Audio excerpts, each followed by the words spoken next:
Hello guys, welcome to the innovation classes. Today our topic is blood group. जैसे कि हमने अपने previous video में ब्लड के बारे में पढ़ा था, इस वीडियो में हम ब्लड ग्रुप्स के बारे में पढ़ेंगे कि हमें कैसे पता चलता है कि हमारा ब्लड ग्रुप क्या है, कैसे वो उसके खिलाफ एंटीबॉडीज बनाते हैं और ये कैसे कैसे बनते हैं। तो स्टार्ट करते हैं हम। The surface of the RBCs carries a range of different proteins called antigen। अब जो हमारे रेड ब्लड सेल्स होते हैं वो अपने सरफेस पे बहुत सारे प्रोटीन्स को कैरी करते हैं। बहुत सारे प्रोटीन जो एंटीजन बनाते हैं उन सारे प्रोटीन्स को कैरी करते हैं रेड ब्लड सेल्स अपने सरफेस पे। अब क्या होता है, दीज एंटीजन्स, अब जो ये एंटीजन है, ये प्रोटीन जो एंटीजन बनाते हैं, ये एंटीजन कैसे होते हैं, which are inherited determine the individual blood group. ये इनहेरिटेड होता है। इनहेरिटेड मतलब जो हमें हमारे पेरेंट्स से मिलते हैं, मतलब पेरेंट्स टू ऑफस्प्रिंग जो ट्रांसफर होते हैं, इनहेरिटेड होते हैं, ये हमें अपने पेरेंट्स से मिलते हैं। अब ये क्या करते हैं, इंडिविजुअल का ब्लड ग्रुप को पता कराने में हेल्प करते हैं। Determine the individual blood group, individual का जो ब्लड ग्रुप है इससे पता चलता है हमारे एंटीजन से। Individual can make antibodies to these antigens. अब जो हमारी बॉडी है वो इन एंटीजन के लिए एंटीबॉडीज बनाती है, बट जो हमारा, जैसे कि हमारा एंटीजन हो गया, हमारे आरबीसीज के सरफेस पे ए एंटीजन प्रेजेंट है, तो अब क्या है, ये एंटीबॉडीज बनाएगा, पर अपने सेम एंटीजन के लिए नहीं, अपने से अपोजिट एंटीजन के लिए एंटीबॉडीज को बनाएगा। जैसे कि हमारा ब्लड ग्रुप हो गया ए, अब जो ये ए है ये बी के लिए एंटीबॉडीज को बनाएगा, but not to their own type of antigen. अब ये अपने टाइप के जो एंटीजन्स को नहीं बनाते, अपने से दूसरे एंटीजन के लिए एंटीबॉडीज बनाते हैं।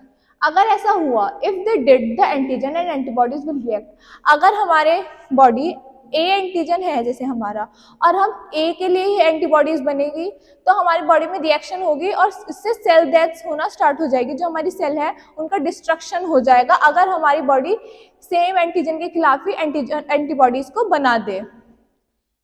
ट्रांसफ्यूजन रिएक्शन होगा जिससे, if individual transfuse with blood of the same group that is possessing the same antigen on the surface of the cell, their immune system will not reject them। अगर हम किसी individual को refuse मतलब blood transfuse करेंगे उनके same group का, जैसे कि अगर किसी का ब्लड ग्रुप ए है, हमने उसे ब्लड ट्रांसफ्यूज किया ए वाला ही, तो उसमें उनकी बॉडीज में कोई रिएक्शन नहीं होगी, क्योंकि उनकी body as a foreign body recognise नहीं करेगी उस ग्रुप को, और अपने जैसा ही, अपने फैमिली का ही एक मेंबर समझेगी उस ब्लड ग्रुप को, तो इसलिए उसमें कोई रिएक्शन नहीं होगा। ब्लड रिएक्शन हो जाते हैं अगर हम किसी ए पॉजिटिव वाले में किसी बी पॉजिटिव वाले का ब्लड डालेंगे, ब्लड ट्रांसफ्यूज करेंगे, तो उनकी बॉडीज ना रिएक्शन करेगी और जिससे सेल डेथ होना स्टार्ट कर देगी। पर अगर हम ए पॉजिटिव वाले में ए पॉजिटिव का ही ब्लड ट्रांसफ्यूज करेंगे तो उनकी बॉडी में कोई रिएक्शन नहीं होगी, उनकी बॉडी उस ब्लड ग्रुप को as a foreign body recognise नहीं कर पाएगी और उनका इम्यून सिस्टम उसको रिजेक्ट नहीं कर पाएगा। There are many different collection of RBC surface antigen surface antigen, but the most important are ABO and rhesus system।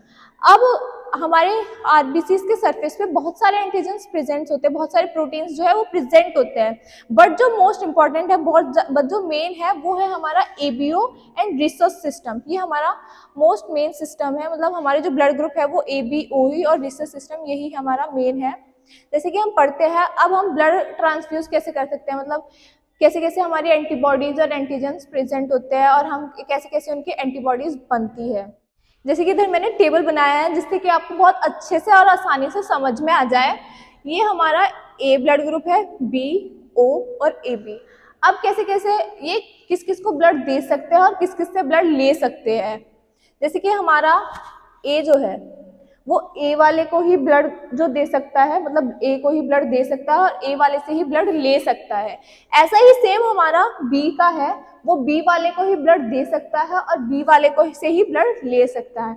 But जो हमारा ओ है वो यूनिवर्सल डोनर है, मतलब बहुत ज्यादा दानवीर है, ये सबके लिए भलाई करता रहता है और सभी को ब्लड देता रहता है। मतलब ओ है, ये ए को भी ब्लड देगा, ये बी को भी ब्लड देगा और ए बी वाले को भी ये ब्लड देगा। बट जो हमारा ए बी है वो, इसे हम कह सकते हैं कि बहुत ज्यादा कंजूस है, वो किसी को ब्लड नहीं दे सकता, बट हाँ वो सबसे ले सकता है। हमारा ए बी ए से भी ब्लड ले सकता है, क्योंकि एंटीजन ए भी प्रेजेंट है, बी को से भी ब्लड ले सकता है क्योंकि एंटीजन बी भी प्रेजेंट है, दो और ओ से भी ये ले सकता है। यूनिवर्सल रिसिपेंट जिसे हम कह सकते हैं वो हमारा ए बी है।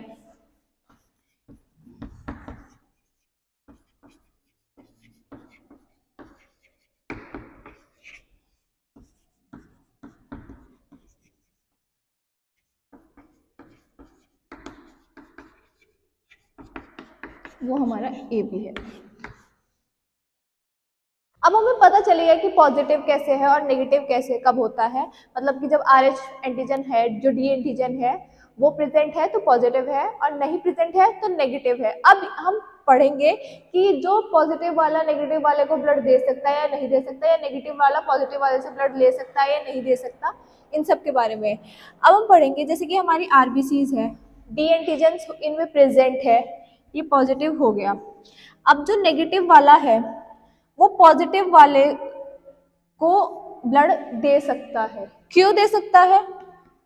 वो ब्लड दे सकता है क्यों? क्योंकि नेगेटिव है, मतलब ए नेगेटिव हो गया हमारा और ये ए पॉजिटिव हो गया, ये से ब्लड दे सकता है। क्यों? क्योंकि इसके ए नेगेटिव के ऊपर मतलब कोई भी एंटीजन नहीं है हमारे आरबीसी के ऊपर, मतलब आरएच जो एंटीजन है वो एब्सेंट है, नहीं है, तो ए पॉजिटिव वाले को दे सकता है। अगर वो उसे ब्लड ग्रुप देगा, ब्लड देगा, तो उसमें कोई रिएक्शन नहीं होगी उनकी बॉडीज में, क्योंकि कोई भी एंटीजन प्रेजेंट नहीं है। और यहाँ ब्लड देगा तो कोई भी एंटीजन का रिएक्शन नहीं होगा उसमें। अब ऐसे ही है, जो पॉजिटिव वाला है वो नेगेटिव वाले को ब्लड नहीं दे सकता। क्यों?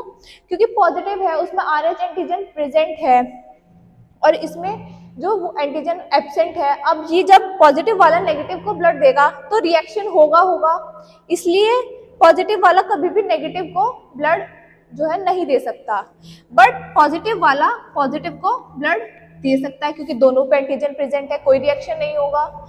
नेगेटिव वाला नेगेटिव को ब्लड दे सकता है क्योंकि दोनों में एंटीजन नहीं है तो कोई फर्क ही नहीं पड़ेगा, मतलब ए नेगेटिव वाला ए नेगेटिव को ब्लड दे सकता है, ए पॉजिटिव वाला ए पॉजिटिव को ब्लड दे सकता है, पर ए पॉजिटिव वाला ए नेगेटिव को ब्लड नहीं दे सकता क्योंकि पॉजिटिव है, रिएक्शन तो नहीं, क्योंकि उसमें अगर नेगेटिव वाले को ब्लड देगा, एंटीजन नहीं है तो रिएक्शन होगा क्योंकि उसकी बॉडी में कोई एंटीजन प्रेजेंट नहीं है, पहले से उसे पता नहीं है उसकी बॉडी में ऐसा कोई एंटीजन है नहीं है, तो उसके खिलाफ वो रिएक्शन करेगा।